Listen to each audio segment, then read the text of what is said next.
Times have changed. Yep, they've really, really changed. I mean, back in my day, if you wanted to do a little bit of dodgy, rodgy work, or if you wanted to change things post-DA, everyone was always so flexible. Like they used to sit here and say, let's be real, council doesn't have the resources to police this kind of thing. The only way you're going to get picked up is if you really, and I mean really peeve off your neighbour and they complain. And I mean, hey, even if that happens, all you got to do is lodge a DA and council will approve it. Yeah, times have changed. Times have definitely changed. What you guys still doing here? Oh, you want to know why they've changed? You want to know what the current state of play is? Yeah, reasonable question. Stick around, I'll fill you in. Sorry to disappoint, guys, but unfortunately I had to dig the grandma get up and I had to revert to the good old black dress. I just couldn't keep that gig up for the entire video. So let's talk about the 5 reasons why times have changed. Reason number 1. We now live in a day and age where people are more information hungry. The public know how to access this information on the World Wide Web. As a result, they are more informed and therefore they are making more complaints to council. Reason number 2. Now this is a whole separate video in itself, but in short, council's tolerance or ability to allow GIAs or general in accordances has significantly reduced. As a result, we don't have the flexibility to make little changes post-DA like we used to. Reason number 3. Council is now actively carrying out compliance checks. Now, I'm going to say roughly about a year ago, they introduced a process, let me get words out, of looking at commercial, so non-residential approvals and also unit approvals. So they basically go around and randomly select different applications to follow up on. Now, the reason why they were doing this is they were hitting a situation or a scenario, where people were tweaking the approval and accidentally converting car parking spaces to visitor car parks, things like that, or private open space to built form. So they'd go, oh, look, we need that little storage area. We'll just whack that where that car park is.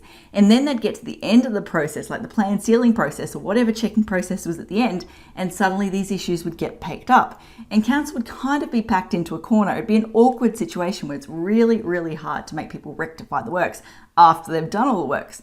So council went, okay, we've got to solve this problem. We can't keep getting to this end stage and then finding all these issues. So what they decided is by getting involved earlier in the process, they can help identify these issues and pull people into line at that early stage. Now, probably about 1 to 2 months ago, we saw this compliance process expand and is now in the residential space. So I got a call from a designer, I don't know whether it was yesterday or the day before, and he said one of the owners for one of our mutual jobs has called him and said that council had been actively sitting outside his property for 3 hours already that day, watching everything that was going on just to make sure that everything was above board and they were sticking to the plans.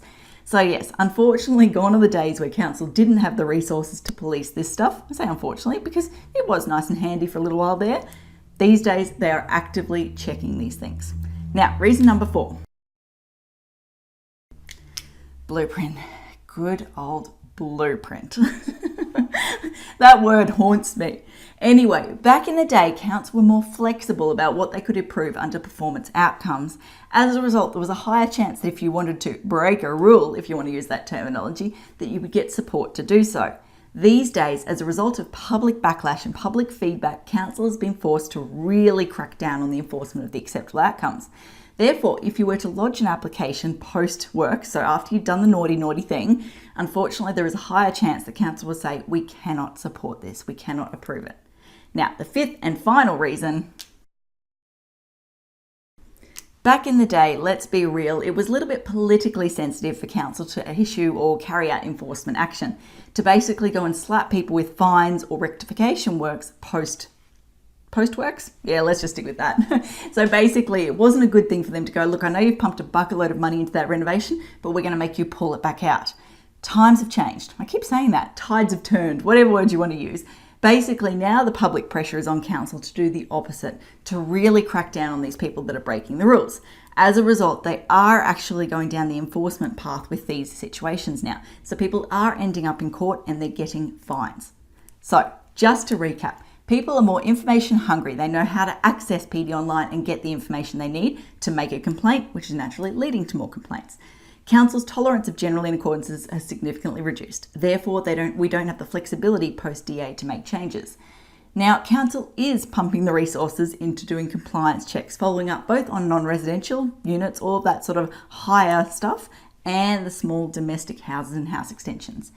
In a post-blueprint world, we no longer have the flexibility to seek approval under performance outcomes like we used to. Council is more stringent on what they're allowing us to do, let's just say. And then the enforcement action, they are actually taking people to court and issuing fines for illegal building work.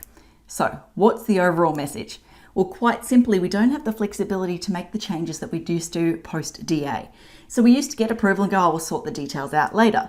Now, unfortunately, you do need to provide or move that detail stage back to the beginning, pre-DA. You need to do more work before you get the town planning approval. It's as simple as that. Now, final message for today. I just want to say, if you guys have any inspiration or any topics that you would love for me to talk about, hit me. I went to a client meeting last week. It was freaking awesome. And the lady basically turned to me and she goes, you know what? I've been watching your videos and I've got a great topic idea for you. I would love to see you dressed as Poida from Full Frontal. You know, talking about the Torana and why he can't have a big garage out the front of his TBC house. I sat there and went, that is brilliant. Like, number one, you're suggesting content ideas, which I love because it means you're engaging with me.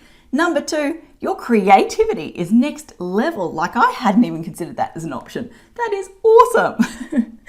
So I had managed to get probably about half the costume off my sister. Don't ask me why she had that stuff lying around, but she does.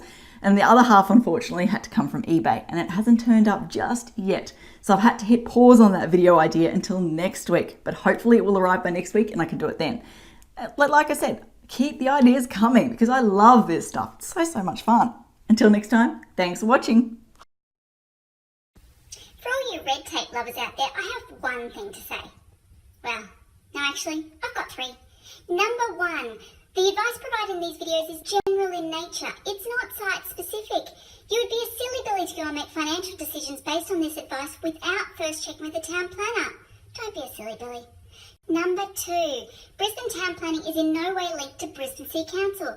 The views expressed in these videos are my own, not council's. So if you don't like them, blame me, not council. Number three, what was my number three? Oh yeah, the views expressed in these videos are accurate at the time of recording. If you're watching this video back 10 years from now, the views may not be so accurate. That's all. Bye.